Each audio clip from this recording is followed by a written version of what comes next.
welcome. This is episode 10 of the Redeeming Productivity Show.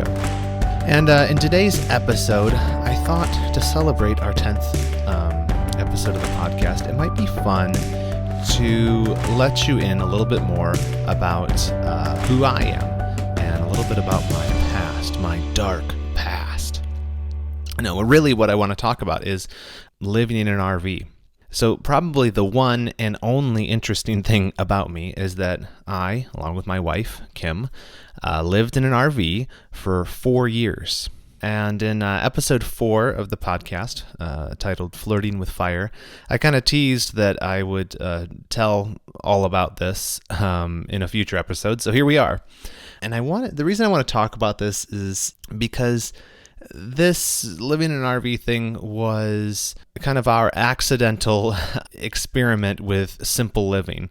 And I got to tell you, doing it for 4 years, there are a lot of lessons I learned, things about myself and, just reflecting on the scriptures and what need really means, and aspects of what it means to be happy and all of those things.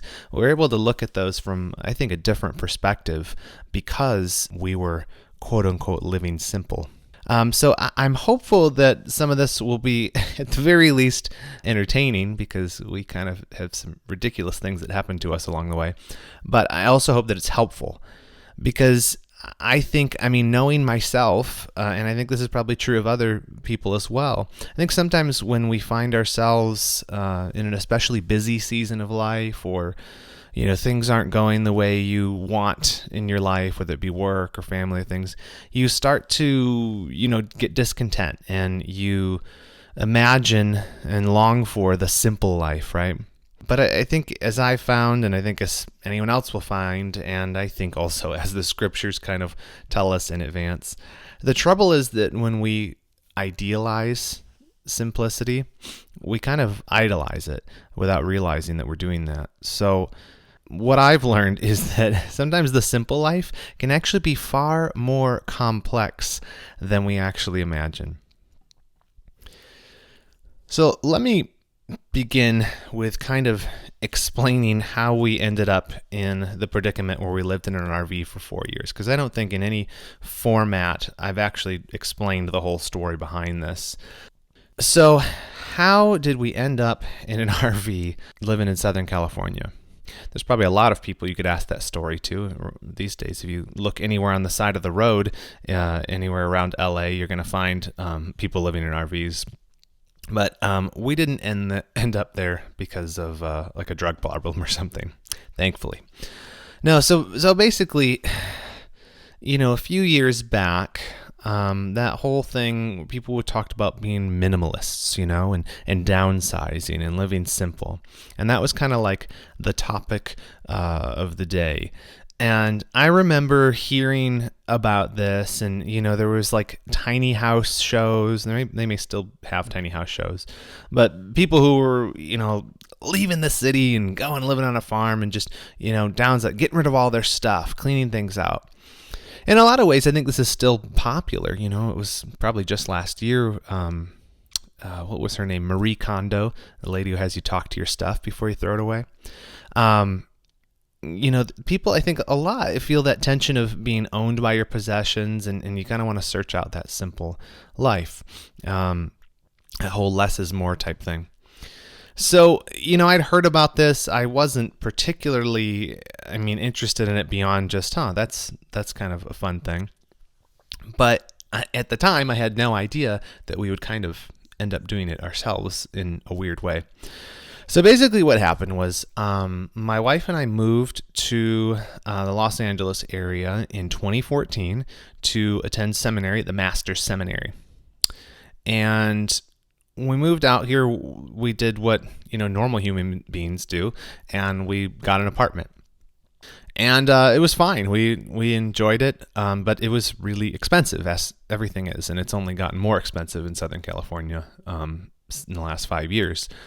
And so we lived there for about a year, and basically one day at church, some people there had asked us, hey, would you guys want to come over for lunch sometime? And we said, we'd love to come over for lunch. And they said, now here's the thing. We live in an RV park. Is that going to be a problem? We said, no, that sounds interesting. And so we went over there one Sunday after church, and we had lunch with these folks. And it was pretty cool, actually. They had this big, 40-foot fifth wheel trailer. That's the kind you tow behind a truck. And they were living there with, I think they had 4 kids living with them. And I know what you're picturing, but don't picture that. It was actually very, very, very nice. Everybody had their own space. They had a yard. They had room to roam. And it was in a really nice RV park where they had all kinds of amenities and stuff. And they were living there month to month, right? So they had no long-term contract. They were paying, I can't remember, like a third of what we were paying in rent. And they loved it. And they said they were having a great time. So we went there, we ate lunch, enjoyed it, went home, thought nothing of it for several months. And then it kind of just, I think, was in the back of mine and Kim's minds, was just kind of sitting there rumbling around the whole idea of living in an RV. You know, I'm sure some of you have had this experience. If you're renting, there's just this awful feeling every time you go to write the rent check, where you kind of know that money's you're just giving it away. You know, it's a little different when you have a mortgage or something that you're paying into. You're kind of like, yeah, you know, it's a bill, but, you know, it's going into my home, and I'm going to, you know, see some of that someday again. But when it's rent, it's just gone. And you're paying that much for rent, it's just kind of like starts to wear on you. And so Kim and I, you know, before we lived in this apartment, we'd only ever lived one other place. We lived in an apartment in Southeast Michigan before we'd moved here for seminary. And one day, I remember this distinctly because it was an interesting moment in our marriage. I'm sitting on the couch in our apartment, watching TV or doing something on the phone. I don't remember exactly what I was doing, but I had my head sitting on the armrest, and I was just laying on the couch. And then I saw in my peripheral vision, my wife was standing behind the couch, and she, like, you know, she walks back and forth because we had like a space behind the couch between the kitchen and then the upstairs. And she was just stopped and was standing there. And I saw her stretch her arms out super wide. And so I looked over at her. I said, "What are you doing?" And she said, "These hallways. What is the point of all these hallways?" And now, there weren't that many hallways, so let me just tell you this first. It was a 1-bedroom apartment with like a, I don't know what you call it. It had a loft, you know, where the bedroom was up a set of stairs. And I said, what are you talking about the hallway? She says, "There's so much empty space in this apartment." Again, there wasn't that much empty space in the apartment. It was not a big apartment. So I still was like, what are you talking about? And she said, "I've been thinking about the RV thing." I said, "You've been thinking about what RV thing?" She said, "I've been thinking about our friends who had us over and we saw their RV. I think we could do that." And ladies and gentlemen, let me just pause for the award ceremony for my wife, who is obviously the coolest wife in the history of the world. Yeah, super cool. I mean, how many women would want to do that and volunteer that? Now, she might tell the story differently. I think that I've convinced her that it was her idea by now, but she originally was telling me that I'm the one who kept bringing it up. I disagree. It was totally her idea. So let's just assume that, and we'll move on. So we started thinking about it, right? We're like, okay, I think we could do the RV thing. And I said, yeah, I think we could too. And we started doing some math.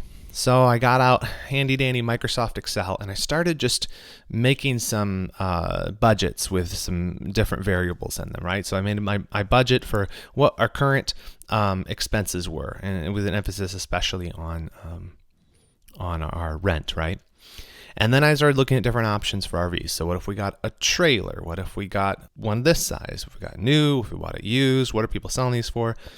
What if we got a motorhome, where you could drive it? And what year would we get? And what's the depreciation rate on these all that kind of stuff. What are, if we had to get one with a loan, like what would the rates be on that, and how long would that take to pay off? And I kind of did this all knowing, okay, I'm planning to finish my Master of Divinity degree in 3 years, right? And so we're going to be a year into it. So I'm thinking, in 2 years, are we going to lose money or save a substantial amount of money by buying an RV? Well, it turned out that we would save a very, very substantial amount of money buying an RV and living in an RV park rather than renting an apartment. And at the end of it, we could sell the RV. And so we said, all right, let's do it. And so several months of research, spreadsheets, all kinds of stuff, looking at a lot of different RVs and stuff, finding a place where we could rent that we really liked. And we did it. We took the plunge. We bought an old Winnebago chalet. Yes, a vehicle whose interior did not reflect the prestige that its name commanded. The Winnebago chalet. The thing was a mess. It was a 2001 or 2002, and the wear had shown. And so we got a decent deal on it, and we were able to buy it, and we completely remodeled the interior of it. I'll link to the blog post that I originally did about this, and it has some before and after pictures if you're curious about what we did to it. And what was so cool about all of it is that, and this I think was probably the swing vote for us in all of our discussions about should we do it, shouldn't we do it, how much are we going to save. We were thinking, man, we're living on the West Coast. We don't know how long we're going to be here, but there's so many cool places, national parks, the coast, all that stuff. And so we're thinking, if we live in an RV, not only do we get to save money, we have an instant vacation whenever we want. And man, we did it a ton. We went to Yosemite, Zion multiple times, Grand Canyon, the Oregon coast. Went to the beach quite frequently. There's some places you can park along there, camp near the beach, just close to home here. We're still in LA, by the way. And it was just insane. It was so much fun. We absolutely loved it for probably the first year or two. I would say we absolutely loved it. But as you'll see in a moment, I'm going to tell you about some of the drawbacks of all of this, and there were some lessons learned for sure. But I'll just say this before I share some of those things. I would do it again, and that's a question. We don't have the RV anymore, and I'll get to that in the story in a moment. But I would just say this right now: I loved it. Absolutely loved it. I think it was one of the best decisions we've ever made. And I would do it again. And people who ask me, because there's other folks who've asked me, they think about it like, would you do it? Would you do it? Yeah, I would. I would live in an RV again, because it was just so much fun. And it worked for that time of life. Now it's a little harder, so I don't want to do it again. But anyway, same conditions, I'd do it again. But one thing that obviously you're thinking about, okay, if someone was going to move from an apartment into an RV, RVs are small. Yeah, they are. They're really small. Let me just echo that back to you. They're much smaller than you think.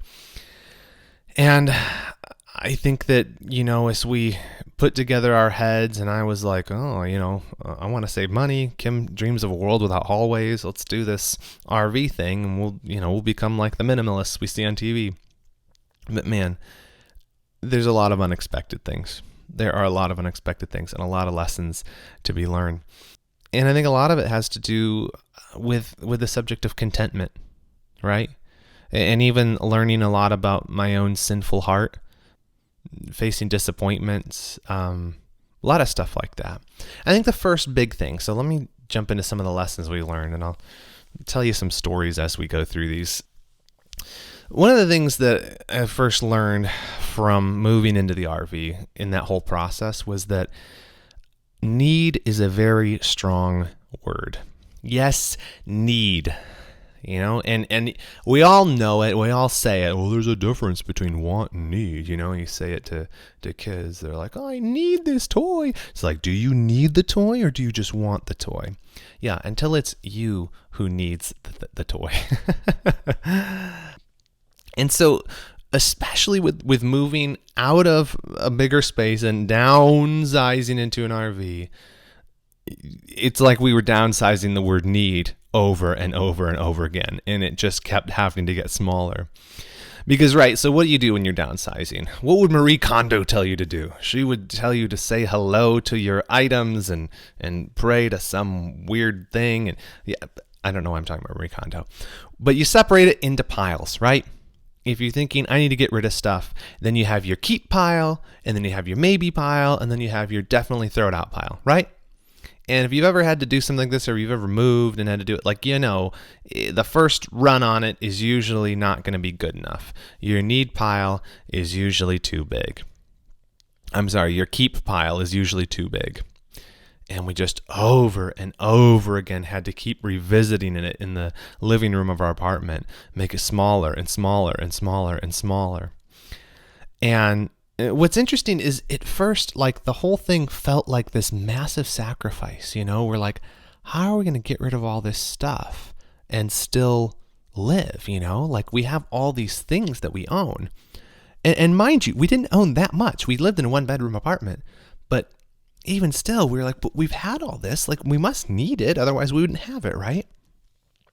But I'll tell you, we sold or gave away probably 90% of our possessions when we moved to the RV. And what was so crazy to me was after that, the initial shock of it was more like fear, well, what if we ever need this, specialized pan that we used one time and we got for our wedding. After the initial shock of it, we just kept being surprised that even the things that we did bring with us, we still just found ourselves rarely using them. There's just so much stuff you just don't use at all. And then the flip side of that was with all the stuff that we got rid of, we didn't feel like we lacked any necessities. Do you know what I mean? And so if you've ever been in an RV or seen one on TV, you know that they're made to be super convenient. They're kind of ridiculous, honestly. I have a lot of thoughts on RVs that I'll try not to keep bringing out. But when we lived in 2 different ones over the years, by the way. But when you live in one for a long time, you get opinions about them. And one is just they deck these things out with way more stuff than 100 years ago, even 50 years ago. People would just be in your vehicle, you have what? You have a television, you have a DVD player, you have air conditioner, you have shower and a toilet, you have a huge refrigerator, you have a stove, you have a microwave. It's just, you have all of the amenities of home is what I'm trying to say. It's not like moving into the Serengeti and living in a mud hut or something. Are there mud huts in the Serengeti? I don't even know where the Serengeti is. I hear people say that, but I need to pull out a map. Note to self, look up Serengeti. But we had all this extra stuff that we didn't use, right, in the RV. And then there's stuff we brought with us. Let me tell you some of the things. If you think that we were living really in squalor or something, we had a KitchenAid stand mixer. There was a bread maker that we brought in the RV with us. There was more stuff than we definitely should have brought with us. But what I mean is we weren't living in squalor. And so in hindsight, it was kind of we're but all this stuff that we need. And then we got there and we're we have more than we could ever need. And so like I said, the word need downsized with us. And I think this was a positive thing, honestly. I think this is one of the things that I'm very thankful for in the whole experience. Absolutely. Yeah, obviously there's conveniences that we missed while living in an RV, particularly hallways. I really loved the hallways that were in our apartment. And yeah, the biggest thing, honestly, was washer dryer. My wife nearly ended up a hunchback from all of the crazy stuff she had to do to wash and dry our laundry. I missed having a desk. Yeah, that's kind of helpful when you're a full-time student. Counter space, yeah, that was at a premium. But the thing is that even though we kind of dwelt in a bread box, we were living in comfort and convenience, and we had far more than we really needed.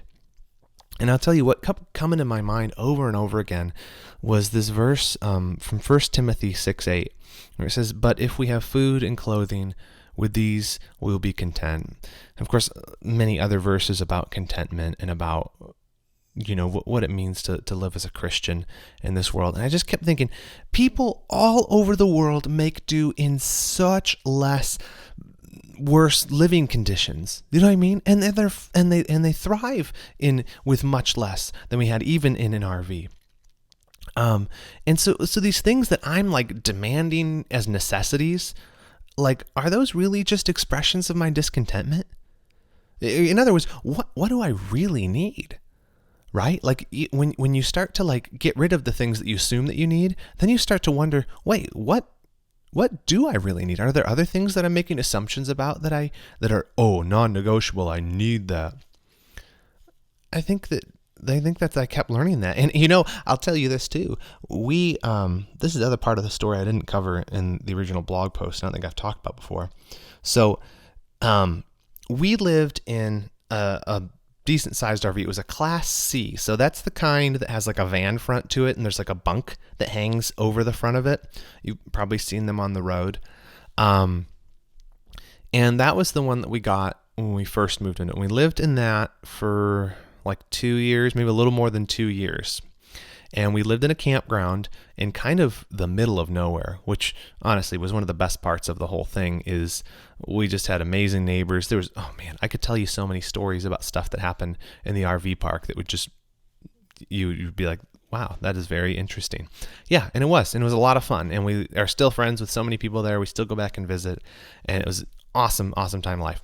That's not my point. My point is this: 2 and some change years into doing this, you're not going to believe with this, but we said, you know what?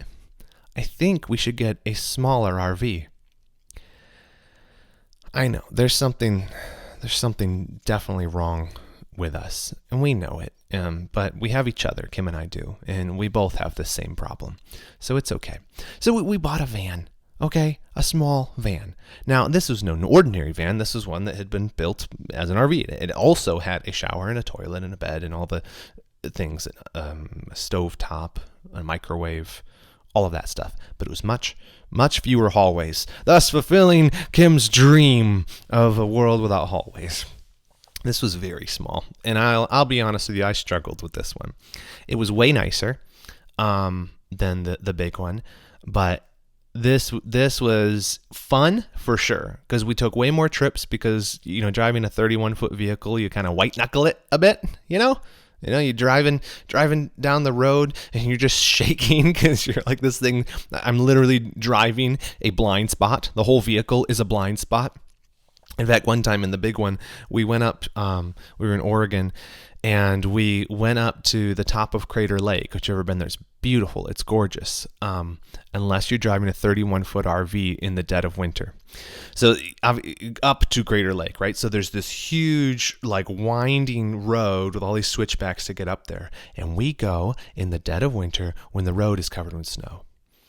And in front of us, we're making the ascent up there, and in front of us, I'm not joking, I'm not exaggerating, there are F-350s, these big, huge other vehicles, and they're losing traction and spinning out, and they're turning around and saying, no, we're not going to go up to Crater Lake today.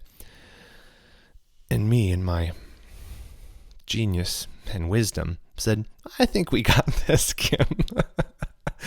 And so we did. We climbed all the way to the top of it in this huge RV with Kim, with the dog, with all of our earthly belongings with us on this icy road, like just idiots. We could have died for sure. And we get to the top, and everybody up there is double parked.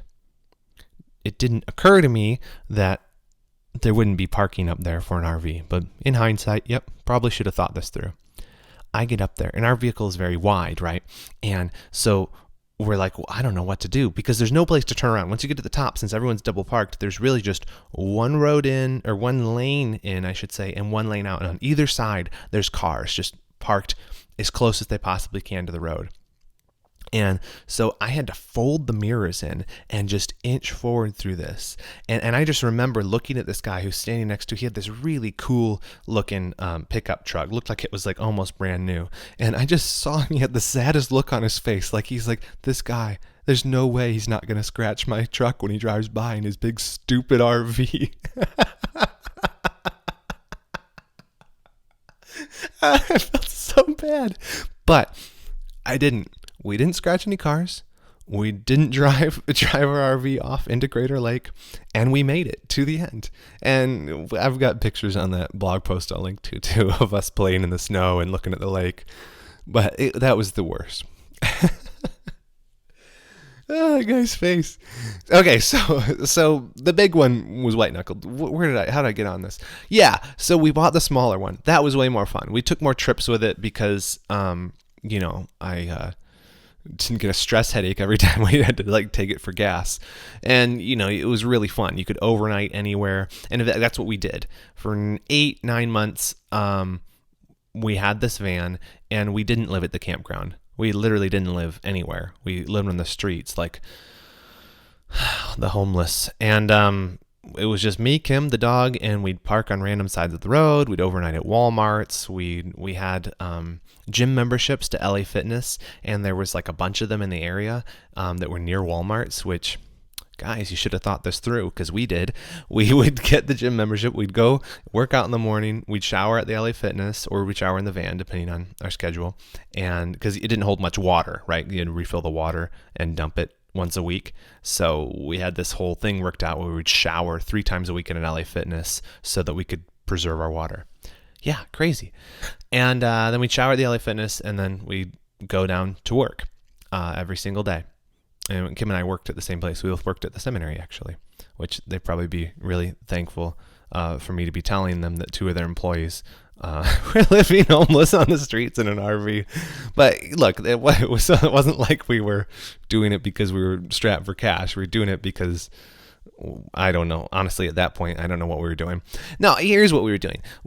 My thought was, I was finishing my last year of seminary, and we were thinking, hey, once we're done here, we'll do a loop around the U.S. of A., and then we'll land, and I'll be searching for places to pastor, right? And then we'll land where we land, and that will be it. And so it'll be a fun thing to do, and we'll have kids, and life will be rosy, peachy, and we won't be in California anymore.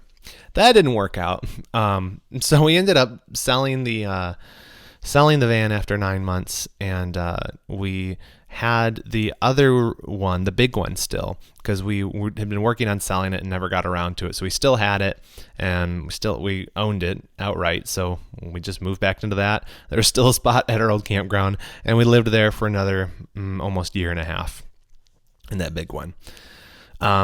So, yeah, I mean, part of the, going back to the stuff about need, man, like going from apartment down to 31-foot RV down to 20-foot van, it just, we kept recalibrating, being like, man, like this is, okay, we could do with less, we could do less. And I'll tell you what, like the lesson from that, I think this is one of the positive takeaways, is my definition of need still needs so much work, because even when we were living really, really small, I just kept thinking about the stuff that I wouldn't be willing to give up. But the fact is, as a Christian, as a servant, as a slave of the Lord Jesus Christ, there's so little that I need. There is so little that I need. And that really is the secret to contentment, to recognize that you don't need anything apart from Christ, and He will, as He clothes the lilies, as He feeds the sparrows, He will take care of you too. And we don't need to fret about so many earthly things that we just demand. And I mentioned the word idolatry earlier, and I think that that's part of it. We demand that we have these certain things, and that without it, I just can't live. And I thought about that frequently during our time in the sojourn in the RVs, because you don't need much. We don't. We really don't. I'm reminded of this verse in Hebrews 13:5. It says, "Keep your life free from the love of money, and be content with what you have. For he has said, and he being Jesus, I will never leave you nor forsake you. Think about what he's saying there. It's saying keep your life free from the love of money and be content with what you have. So don't be covetous. Don't be looking for money or things or demanding these things that are wants, that they be needs, right? But instead, what's the opposite of that? Be content with what you have. Say, okay, there's the Lord's give me. This is what I'll be pleased with. And then he appends a reason to it. He says, so why? Why should I think this way? Why should I be content with what I have and not be seeking after all of these things and calling them needs? For he has said, I will never leave you nor forsake you. Do you catch that? Do you catch what the implied reason is? The reason you should be content with what you have and keep yourself free from the love of money is because our Master has told us, I will never leave you, nor will I forsake you. What he's saying is, the author to Hebrews, having Christ is enough. We need to redefine our definition of need. Whether you have a beautiful home, you live in an RV, or you're just trying to get by day to day, if you have Christ, you have everything. And I know it's hard to remember that sometimes, because even as we lived in the RV, even as we lived simply, my covetous, nasty, sinful heart again and again and again would try to flip the categories of nice to have with need to have. So the first thing living full-time in an RV showed me was that need is a strong word. That's what we've just covered. And I think the second thing that I learned from it is that having less doesn't always mean wanting less, right? So even as we've talked about that need has to be redefined and all of that, just because you downsize, and this is, okay, let me put it like this. I think a lot of people that I would talk to, and they'd be like, oh, you live in an RV? Half the people would say, oh, okay, and then just try to find a way to get away from me because they assumed that we either were in desperate straits or probably cooking meth. And the other half of the people would say, that is so cool. I watch the tiny home shows on TV, like all the time. People bring the tiny home shows, which was cool. So the second people I liked because they thought we were cool. But I think a lot of those people, they say, I've dreamed of doing that. I want to do something like that. And maybe you guys, some of you have thought about that. Yeah, I think it'd be great to live simpler, downsize, and do all that. And don't get me wrong, there's a lot of good things about it. Like I said, I loved it. I think it was a good thing. I think I've learned a lot of good things about it. But one thing I learned is that you cannot solve a problem of the heart with externals. Covetousness cannot be cured by minimalism. You can't just get rid of things and expect that your desire for more and bigger and extra and larger is going to be diminished. Because the problem isn't the stuff you own, the problem is the heart you have is tainted with sin.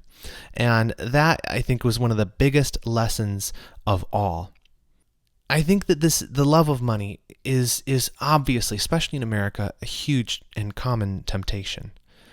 You turn on the TV and all these commercials, their whole job is to stir up covetousness. You ever thought about that? Every commercial, every ad you see is literally trying to tempt you. And I don't just mean tempt you to buy your thing. I mean tempt you to sin, because their whole job is to make you covet what they have, for them to show you the need, right? That's their first thing. I'm going to show you that you need this thing, and then I'm going to provide a solution and say, just come buy this service or product or whatever it is.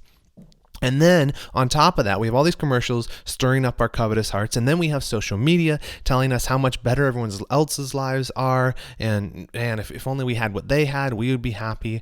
And then you have your neighbors and you look around and you're like, man, they have such cool stuff. I wish I had cool stuff. And over again, the whole world is screaming at you. You don't have enough. You need to have more. Just more. And it's funny, actually, even living in the RV, right? When we in the RV park, I remember we backed up to this, we call it a wash. It's kind of like a dried up riverbed type thing. The Santa Clara River is what it was. There's never any water there, but it's all open land. And so everybody had these awesome like dirt bikes and like side-by-side things and four-wheelers. I remember all the time be like, Kim, I think we really need to get one of those because I want to go tear it up out in the field with Neil. And she'd be like, you don't need that, just borrow someone's. And we go back and forth. But it was just funny that even like that we were living in like the high desert in an RV, I was like jealous of my neighbor's toys when it's like a 1991 Honda dirt bike. But that's just how we are, isn't it? And so I think that sometimes when people approach the whole minimalism type thing, I think that they think to themselves, if I could just get rid of some of my stuff, then I wouldn't want as much. But look, intentional deprivation is not a cure for a covetous heart. It's not. When I lived in an apartment, I would look online at listings for bigger apartments. When I lived in an RV, I looked online for nicer RVs. And now that I live in a house, yes, I made it. Let me spoil the end of the story. We don't have the RV anymore. But now that I live in a house, frequently I'll find myself browsing the Zillow. And I'm like, man, if only we had another bedroom, or if it was bigger, if we had more land, right? And I have no reason to believe, I really don't, that if I lived in some super mega mansion, that I wouldn't be online looking at bigger mega mansions. Changing your living situation doesn't somehow abolish the greed in your heart. Okay? That was a massive lesson for me. So I don't want to discourage people from doing the simple living thing, the downsizing thing, but I do want to cast it in some realistic light. It's not going to fix you. The problem's internal. It's not external.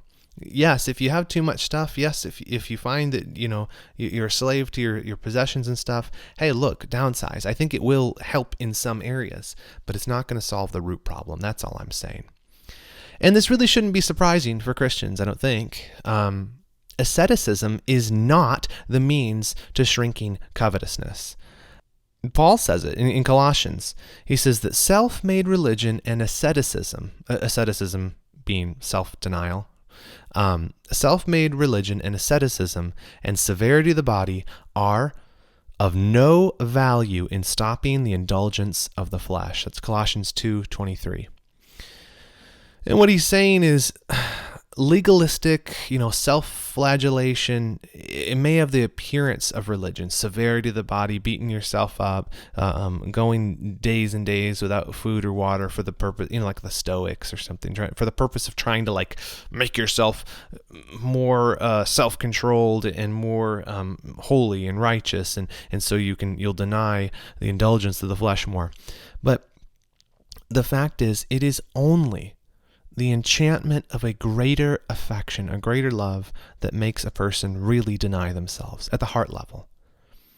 That's the only thing that's going to make you take up your cross and follow Jesus. Turn aside from your sin. Turn aside from any idolatry you have towards the things you own, or covetousness you have for the things you wish you had. The only thing that's going to drive that out is by reflecting on and appreciating on and cultivating in yourself a greater affection for the Lord Jesus Christ, who is the ultimate prize, who is the megaist of mega mansions. So much better than a large house or lots of stuff or a Land Rover. But Jesus is so much more, and the way to contentment is to fill your heart with a greater affection. And Thomas Chalmers, the Puritan, has a great little essay. It's called The Expulsive Power of a Great Affection.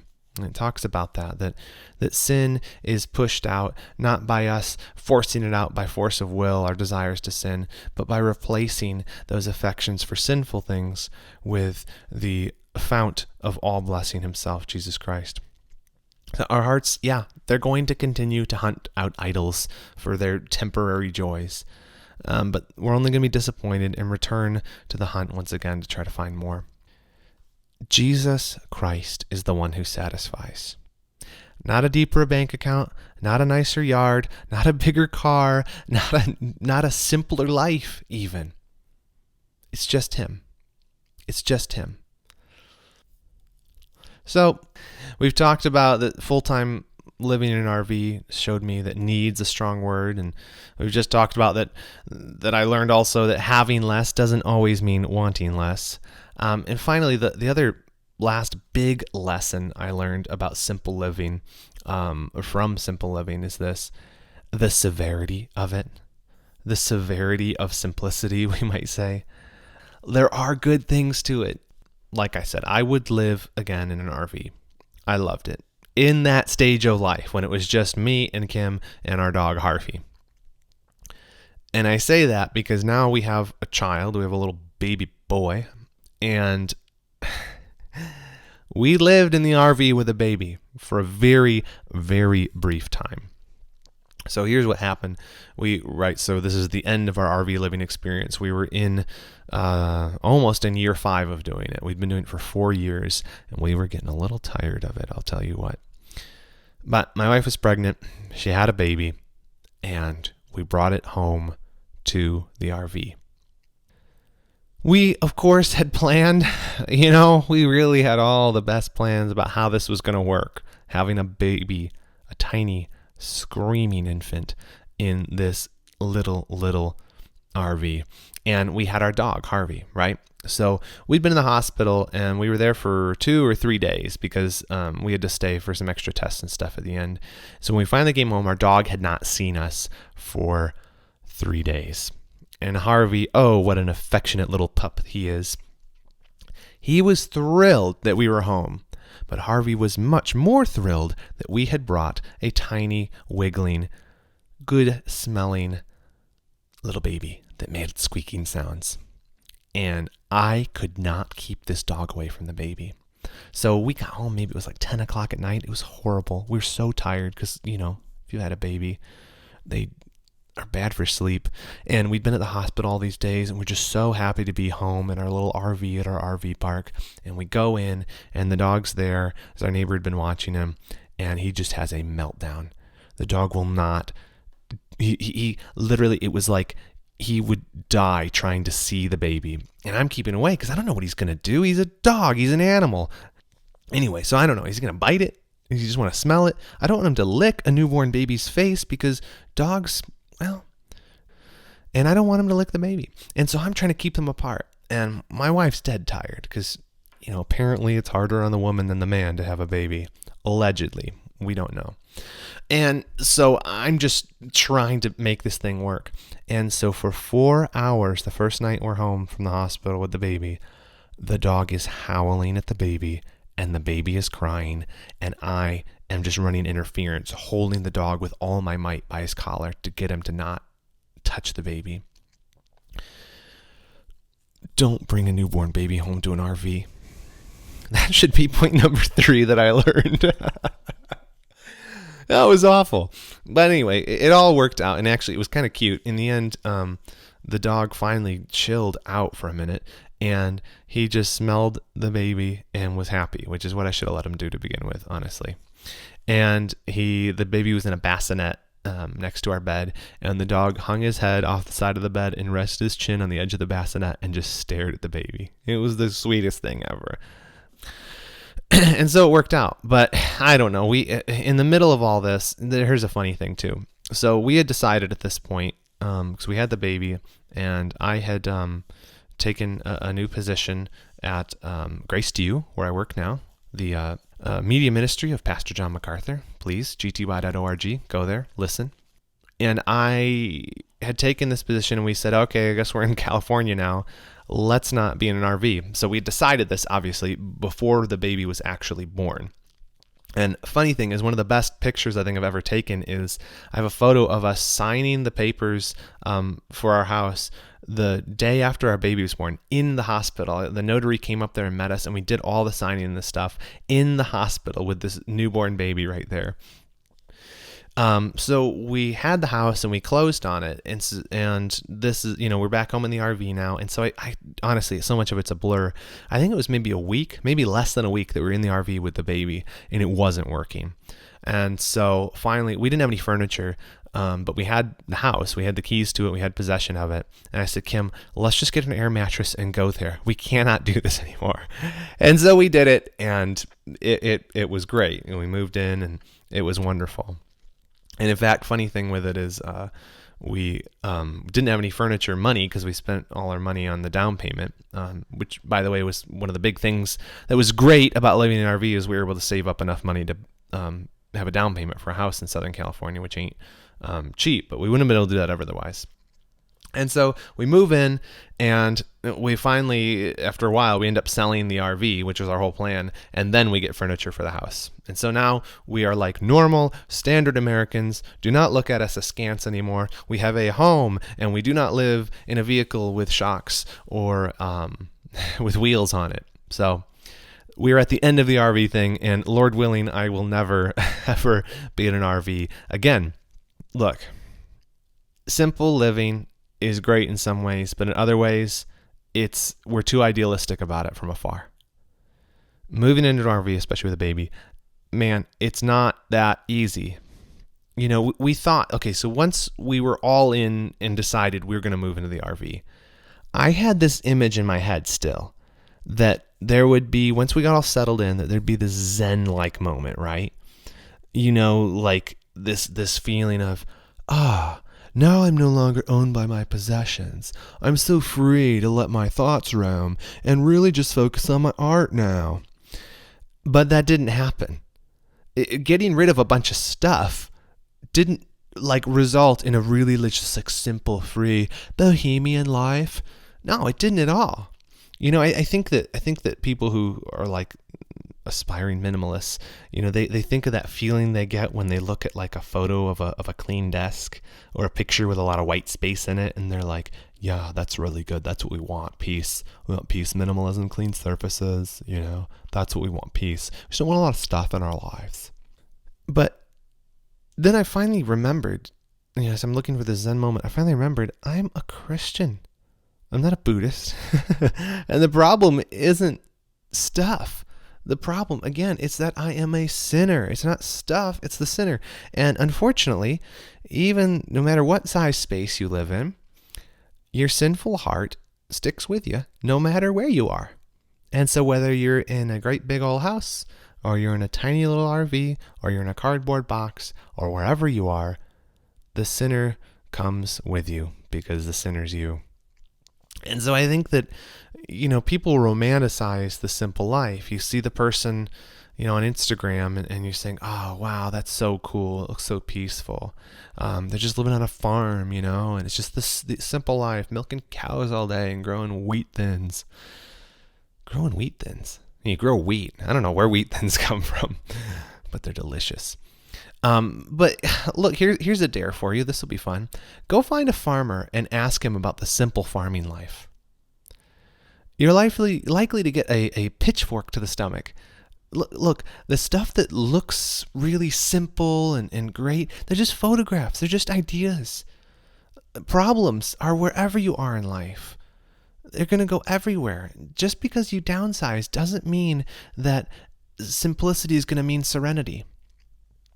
Again, don't get me wrong. I think, honestly, I still think this. I still try to keep less clutter. The place we moved into we don't live in a big house. It's a 2-bedroom home, and I try to keep it very clutter-free. I'm always getting rid of stuff because, you know, some of that I've imbibed from living in an RV that we want to keep light. So I'm not saying, I'm not pro-clutter. I'm not pro have a bunch of stuff. But I am saying that the simple life isn't going to be the solution to all your problems. It comes with its own problems. That's what I mean when I say the severity of simplicity. And we learned that the hard way. Because first of all, in our RVs, my goodness, they are terrible. I just mean in terms of quality. I don't know how they can sell these things for as much as they sell them for. Because no matter who you talk to that owns an RV, something is always broken on it. It's always there's some problem. There's something you have to replace. You have to have it for repairs. I mean, go drive by a Camping World store any given point and go to the repair bay and look at just all the RVs lined around there. You know what those are all waiting for? Those are RVs that people aren't taking on a vacation right now because they're waiting on some stupid thing to get fixed because they're terrible. Anyway, that's my rant against the RV industry. Do better. Winnebago. Actually, Winnebagos are pretty good. And there's really actually potential for some really nasty fix-it jobs when you're out on the road, because you are carrying around a literal porta potty in the RV with you. So you've got plumbing, you've got electrical, you've got all this stuff, and it's in this giant rolling earthquake of a house. Imagine if your house was just under an earthquake all the time. That's what it is to live in an RV, because you drive it everywhere. So everything's shaking loose, everything's breaking. It's awful. So something always breaks. And in fact, the first time that we got the RV and we moved it into the RV park and we were living it and stuff, and we'd planned our first trip. And then we were like, this is going to be so much fun. And so I went to turn the RV on to take this trip the day of. I go to turn it on. It won't turn over. And I thought, oh my goodness, I bought a lemon. This RV doesn't work. And obviously, I'd driven it before. I drove it from the place we bought it from and had parked it there, and we'd done all this stuff. But the day we went to leave, it won't turn on. Turns out the fuel pump in it had died, and so we had to have it towed, and paid all this money to get this. It's got a 55-gallon fuel tank, and it was full, so they had to drop it, which they charged us a lot to do because I couldn't do that at home. Plus, I don't know how to do anything, and it was expensive and annoying. And this is when I realized very early in our RVing life that these things are just prone to problems. And I remember I had it in the place for, that does motorhome repairs. And I remember the mechanic, I'm sitting there waiting to pay this ridiculous bill. And he's just smiling, looking at me. And I look up at him because I'm not happy. And he says, "Hey, do you know what RV stands for, right?" And I said, "No, what does RV stand for?" Because it was obviously it was a setup for a joke, and I just walked into it like an idiot. And he said, "Ruined vacation." Ha ha ha ha ha. Hilarious, thank you. Yeah, that's felt great as I'm writing him a check for $1,000. Ruined vacation. But that's it. I mean, and that's life, isn't it? And on all of life, no matter what your living conditions are, stuff breaks down. That is how the entropy crumbles. It's a fallen world. Genesis 3. Things are going from order to disorder in life. Our bodies wind down, our things break apart, and that is just how it is. And the reality is that severity, that second law of thermodynamics applies whether you live with a bunch of stuff or in this simple life. You can't romanticize it. That grass is always greener mentality is really the problem. You think that the person with a bunch of stuff says, "Oh, if I just had less." It is such a first world problem to look at all your stuff that you have and say, "I've got too much stuff. This is such a major problem for me. If only I had less, if only I could live like the homeless, then I would finally be happy. They really know what's up. The homeless are living the good life, and we're here with our homes and our items and our vehicles and our steady incomes, and we're the idiots. We're the suckers." And so we look at it, and it's just like so silly because you say it like that with an awesome fake accent, and you're like, man, of course that sounds dumb, but that's how we think. When we have less, we want more. When we have more, we want less. Man, the human heart is so deceitful. But the simplistic, simple living really is. It's not all it's cracked up to be, okay? Let me warn you. You look, let's go back to Instagram. It's so fun and easy to make fun of Instagram. But there's all these photos out there of people, and they're like in these beautiful mountains, just catching the glimpse of the sunrise. They're sipping out of their coffee mug, and there's all these grand vistas, and like the morning fog, and it all looks like, wow. That's like perfect. It's so ideal. I wish I was there right now instead of typing on the computer at work. But if you were actually there, and if you asked them, you would see that the moment they took that photo, they were freezing to death. They couldn't feel their toes, and their legs felt like jello because they just hiked 12 miles up to the top of this cold, freezing mountain to get this perfect picture. And they had to leave at 3 a.m. so they could catch the sunrise, right? And so all that serenity is staged. And that's my point. There is a severity to simplicity. It's not all easy just because you downsize. And if you're constantly searching out the simple life, you're constantly malcontent, saying, well, I want the perfect place to live. If I was here, if I was there, then I'd be happy. Or you're looking for what's the next life hack? Or if I was just this productive, or I just had that, or if I just didn't have this, or if I had this person in my life, or if this person was out of my life, then everything would click and I'd finally have what I need and I'd finally be content. Listen to me and listen to me clearly. It's not out there. The solution to all of your problems and your malcontentness, it is not out there. It is in here. And I'm pointing at my heart. I'm pointing at your heart. You're not immediately going to become happier if you have less stuff or more stuff. Downsizing isn't going to fix you because minimalism isn't your savior. You cannot spend your whole life searching out some earthly El Dorado. You have to learn to be content wherever you are, in plenty and in want, as the Apostle Paul said. You can be content in all situations. Why? Because you have the Lord Jesus Christ, the one who you will never be without. If you have the Lord in your life, that's what it said back in Hebrews, right? If you have Christ, He's not going to leave you. He's not going to forsake you. No matter where you're living, what you're doing, how you're doing, He's there. And that is the ultimate source of contentment, to know Him. And take it from this accidental minimalist. Give thanks for whatever God has placed you right now. Living simpler is great. I commend it to you, but it's not a cure-all. The sin comes with the sinner. It's a package deal. And there's really no perfect life this side of heaven. If you're trying to carve out some perfect thing, I mentioned this in the episode about retiring early. If you're trying to make heaven on earth for yourself, you are on a fool's errand. Now, the job right now is to serve the Lord, is to serve His church, to love your neighbor, and to be faithful in where the Lord's put you, not to try to make a perfect life for yourself here and now. The reward comes later. So lower your definition of need, curb your covetousness, and embrace the grit, because it's going to be there whether you've got lots of stuff or little stuff. There is a severity to the simplicity, and there are complexities to the simple life. Most of all, just keep your eyes firmly fixed on Christ, the founder and the finisher of your faith. Let Him be your satisfaction and your reward. Well, that's it for this episode of Redeeming Productivity. Please don't forget, if you liked it, give us a review on whatever podcasting platform you looked on. Helps other people find it, helps validate my existence as a podcaster. And also, if you have feedback, you can reach out to Redeeming Productivity on all the social media channels. It's just Redeeming Prod, at Redeeming Prod on Twitter, on Facebook, on Instagram, or even on Pinterest. So hit us up there, or if you have questions or suggestions or just want to get in touch, send us an email at mailbag@redeemingproductivity.com. Also, don't forget to check out this week's blog post on how to stay productive even when you're sick. Thanks for listening. Remember, in whatever you do, do it well and do it all for the glory of God. And I will catch you next week on Redeeming Productivity.